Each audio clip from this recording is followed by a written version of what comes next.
So usually what we do is we show you guys what projects we went over last month. So here's what folks asked us to feature last month. We had a huge request for public education facilities, specifically higher ed, and a capital improvement as a way to pay or finance that particular project. And then we had several requests for conditioned or logistics types warehouses, specifically existing assets. So we pulled one from the California area for that. You can see there, there's 3 steps there. There's step 1, 2, and 3.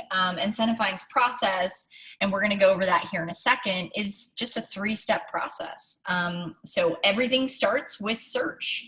We do require that all projects submit a survey about their projects. It takes a whopping 2 minutes.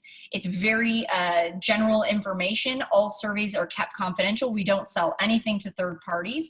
But if you think about it, we've got a database full of tens of thousands of incentives. If we're going to determine what a building or project's eligible for, we need a starting point, right? And that search survey is that starting point. So after a search survey is completed, we can quickly show either the affiliate, so this could be the engineer, architect, general contractor, lighting installer, solar installer, energy auditor. We work with so many different types of folks that serve building owners, right?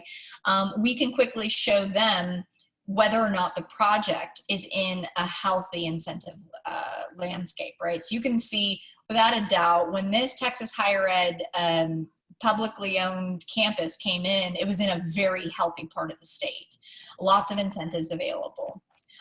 So this particular affiliate used this to present to their owner to say, look, your campus that's going to be making some energy efficiency upgrades is in a healthy landscape.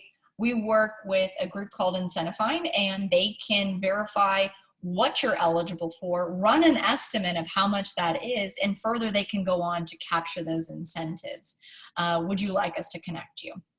The owner, of course, says yes. We do have a pretty high conversion rate of owners saying yes as opposed to no.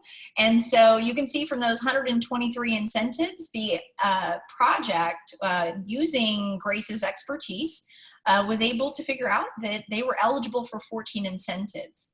Now, just because a project's eligible for a plethora of incentives doesn't mean that they should go after every single incentive. And this is where our incentive experts, like you just met, Grace, this is where they come in.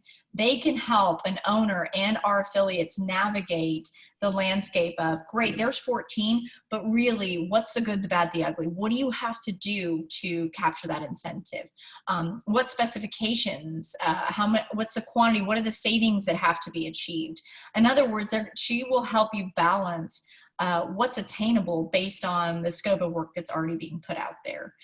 So out of those 14 incentives that this particular project was eligible for, they seriously only considered 3 and decided, because this was such a fast-moving capital improvement project, they would actually just go for 1. It was the lowest hanging fruit to capture quick cash reimbursements for lighting and for chillers here. So actually this program was capped at $38,000. Had they been in a different TDU in Texas, they probably could have maxed out at easily like $250,000 for the lighting and chillers, because it was over 8 buildings for sure. I can't remember how many off the top of my head, Grace, but it was quite a few buildings on this particular campus. Yeah.